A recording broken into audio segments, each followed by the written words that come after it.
Butler, Pennsylvania, July 13, 2024. It was supposed to be a standard campaign rally, a routine event in a high-stakes election. Thousands of supporters gathered under the hot sun, cameras were rolling, and the air was filled with the usual energy of a political spectacle. Everything looked perfectly controlled. Secret Service snipers were on the roofs, metal detectors were at the gates, and a multi-layered security perimeter surrounded the stage. But, in a matter of seconds, the world's most sophisticated protection system turned into a scene of absolute chaos. A sharp, dry, crackling sound cut through the air. Not fireworks, not a technical glitch, but the sound of an AR-15 rifle. At the center of it all was Donald Trump, grabbing his ear as blood began to streak down his face. The question isn't just how it happened.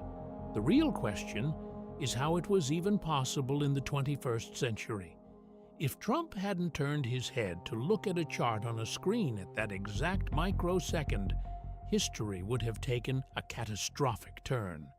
This is the story of how a chain of small mistakes almost led to a global tragedy, and how a fraction of an inch separated a routine speech from a national disaster. From the outside, the Butler Farm showgrounds looked like an impenetrable fortress. Presidential-level protection is designed to be flawless. Every entrance monitored, every line of sight blocked, every high ground occupied, but the devil is always in the details. The Secret Service had drawn a security line that excluded several buildings just outside the immediate fence. Among them was the AGR International Building, a simple one-story structure with a sloped roof. The distance to the stage where Trump stood was only about 147 yards, roughly 135 meters. For a trained shooter, or even a determined amateur, this is a direct, easy shot. By all protocols, that roof should have been secured by local police or blocked by Secret Service agents. Instead, due to a massive communication breakdown between federal and local authorities, the building remained in a gray zone. While Trump was walking onto the stage to the sound of music, a 20-year-old with a rifle was already crawling across that very roof. He was in plain sight of dozens of people, but the system designed to prevent exactly this was blinded at the most critical moment. It was a massive gap in a fence that was supposed to be airtight, 1811 local time. Trump is discussing illegal immigration, pointing to a screen. Suddenly, a sharp metallic pop echoes through the air, then another and another. To the crowd, it sounds like firecrackers or a distant engine backfiring. There is a second of frozen, eerie silence before the reality sets in. People don't turn to run, they turn to look. On stage, Trump's hand flashes to his ear, his face contorting in a split second of realization. He drops. The sound of the shots is different from what you see in movies. It's high-pitched, fast, and relentless. Within 3 seconds, the festive atmosphere of the rally is shredded. Panic erupts. Thousands of people previously cheering are now hitting the pavement, covering their heads. This wasn't a distraction.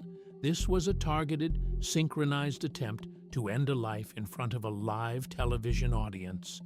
In that moment, every heartbeat, every frantic breath, and every muffled command from the agents determined the future of the nation.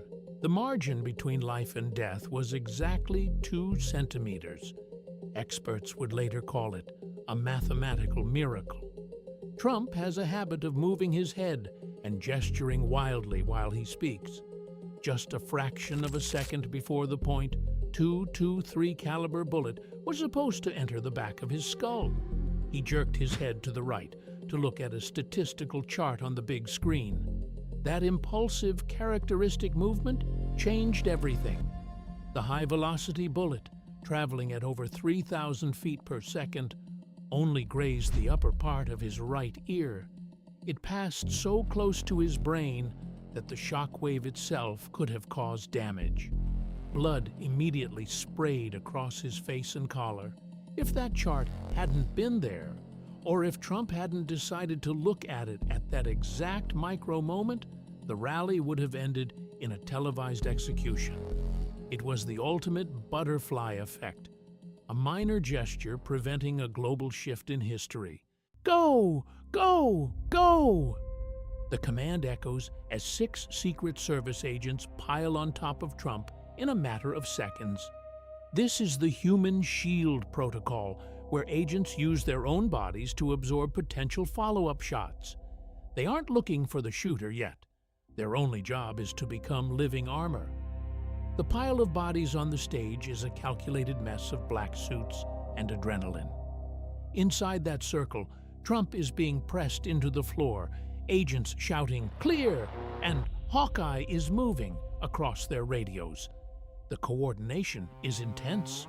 They are operating in a 360-degree threat environment, unsure if there are more shooters in the crowd.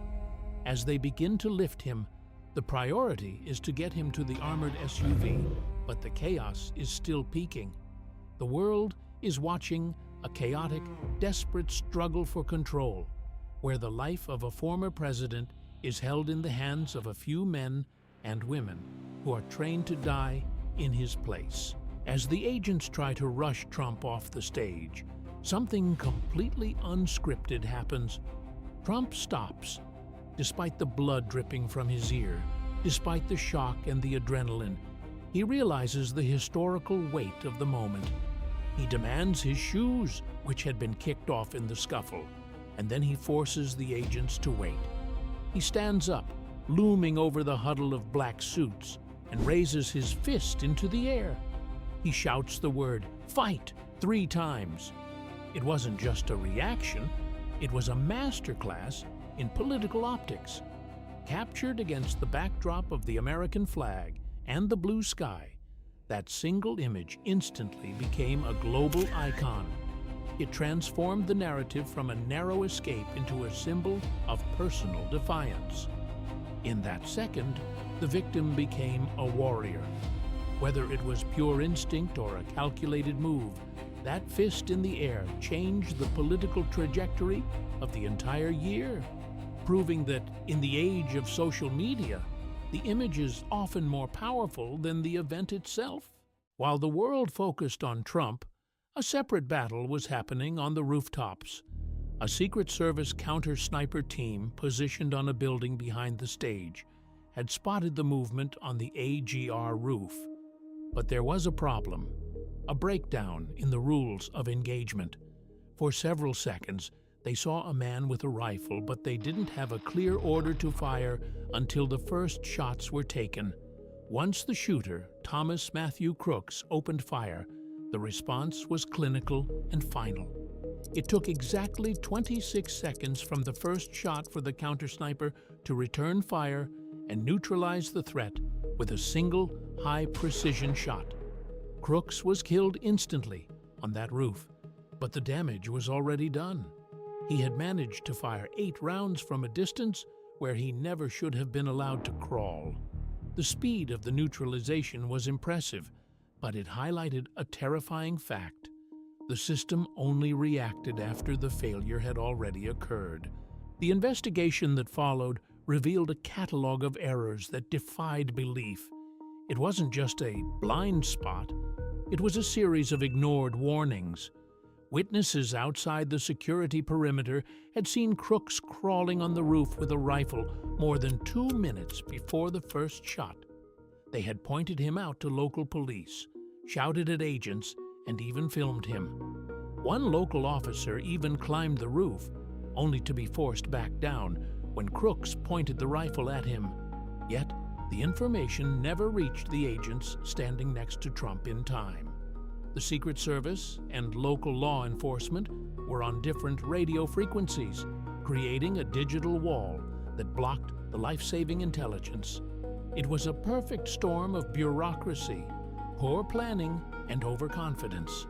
A 20-year-old with no formal training managed to outmaneuver the elite protectors of the United States because they simply stopped talking to each other. But who was Thomas Matthew Crooks? This is where the story becomes even more disturbing. Usually, high-profile assassins have a manifesto, a clear political leaning, or a long history of radicalization. Crooks had none of that. He was a 20-year-old dietary aide at a nursing home, described by former classmates as a quiet, lonely loner who was often bullied. He was a registered Republican who had also made a small donation to a Democratic cause. His digital footprint revealed no grand conspiracy, no foreign influence, and no clear motive. He was a ghost in the system. He spent his final days searching for information on both Trump and Biden, suggesting he was looking for an opportunity, not an ideology. This is the new face of threat, not a trained operative, but an unpredictable lone wolf driven by a dark internal void. It proves that the most dangerous enemies aren't always the ones with a plan. They are the ones with nothing to lose and a desire to be remembered. In the end, the events in Butler leave us with a terrifying realization about the fragility of modern history. We like to believe that the world is run by powerful systems, elaborate conspiracies, and impenetrable security. But reality is much thinner. The difference between a normal election year and a national catastrophe was just a slight tilt of a head and a few centimeters of lead. Trump survived, but the aura of invincibility surrounding presidential protection was shattered. It raises the ultimate question. If a 20-year-old with a basic rifle can come within inches of changing the course of history, how safe are we really?